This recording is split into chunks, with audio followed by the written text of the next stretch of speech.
donc je suis institutrice en 3e année primaire et les enfants arrivent de première, 2e avec vraiment les techniques de base fixées, je vais dire. Donc on est souvent démunis, enfin moi je me suis sentie démunie par rapport au travail vraiment au niveau de la compréhension.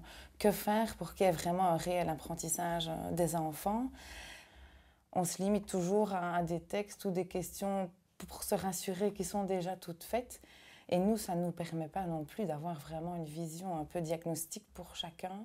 D'accord, donc vous avez construit dans le cadre donc, du cours une épreuve diagnostique pour essayer de mettre en évidence les processus de compréhension maîtrisés par les élèves. Est-ce que vous voulez nous expliquer en quelques mots quelles difficultés vous avez éprouvées Pour la réalisation, oui, ben déjà le choix des questions, si on veut pouvoir couvrir les quatre compétences qui doivent être vraiment travaillées avec les enfants, on se rend compte qu'on a tendance à aller vers des choses trop simples, trop explicites. Si on travaille un peu l'inférence, parce qu'on a fait toute une histoire il y a quelques années sur l'inférence, mais on ne va pas chercher vraiment dans tout ce qui est évalué, où l'enfant doit amener de son vécu et alors un apport personnel par rapport au texte. Et ça a vraiment été une nouveauté pour moi.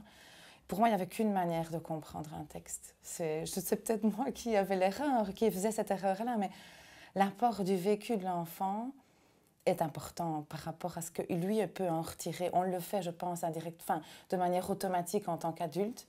Et c'est ça qui est difficile, de se mettre à leur place et de dire, bah oui, le vécu apporte, on interprète, on peut le percevoir d'une certaine manière selon sa culture, ses connaissances antérieures et ce qu'on vit. Nous, les enfants vivent dans leur vie hors école aussi, quoi. Et je crois qu'on a tendance à trop, moi en tout cas, au niveau des évaluations, à faire des choses trop simples.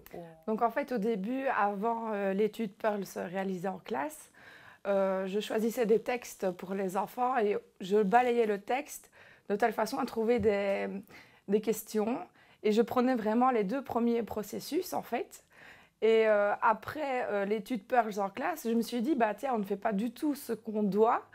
Et on n'aide pas l'enfant à comprendre le texte dans son entièreté, dans sa globalité et même au-delà.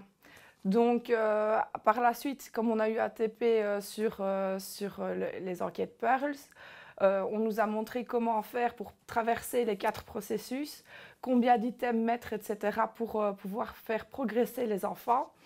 Et j'ai trouvé ça très, très intéressant, enrichissant.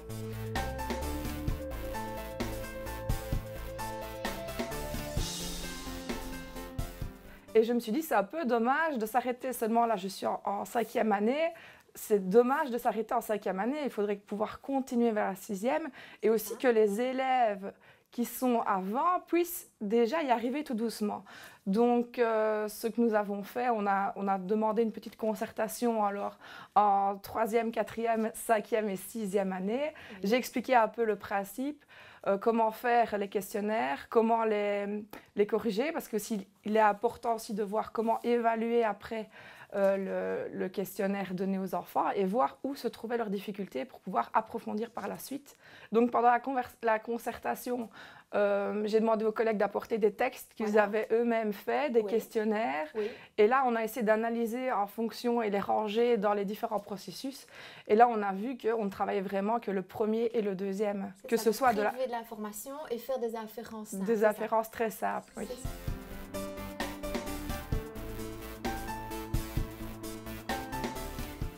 Est-ce que vous pourriez peut-être expliquer un tout petit peu en quoi vos pratiques professionnelles en matière d'enseignement de la lecture, et en quoi est-ce qu'elles ont été modifiées, en quoi est-ce que vous avez... Oui, ça concerne tout d'abord l'évaluation. Avant, elle n'était que sommative. Maintenant, elle est plus centrée sur l'évaluation diagnostique. Donc, j'essaie vraiment de choisir des textes qui sont riches au niveau du sens et qui me permettent de poser des questions de différents types de processus. Donc, il y a des questions de prélèvement, les questions classiques, des questions d'inférence, ça j'y étais déjà un petit peu avant, et surtout des questions d'interprétation et d'évaluation. Et alors, suite à ces questionnaires-là, ça me permet vraiment de voir où les élèves en sont, quel processus ils maîtrisent et quel processus ils ne maîtrisent pas.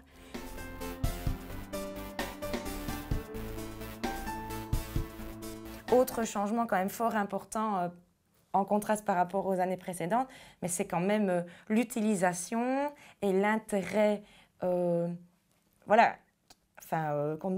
indéniables, des outils que les enseignants reçoivent suite aux évaluations externes. Avant, on recevait un petit livret, on se disait ça n'a pas trop l'air mal fait, c'était un peu mis dans le casier des enseignants comme ça, on n'avait pas vraiment de mots autour de ça, on n'avait pas d'explication sur comment les utiliser, donc on regardait, on feuilletait un petit peu. Ici, maintenant qu'on est rentré beaucoup plus à l'intérieur, qu'on a un peu creusé le contenu de ces outils-là, c'est vraiment, oui, ce sont vraiment des outils, des mines d'or pour les enseignants.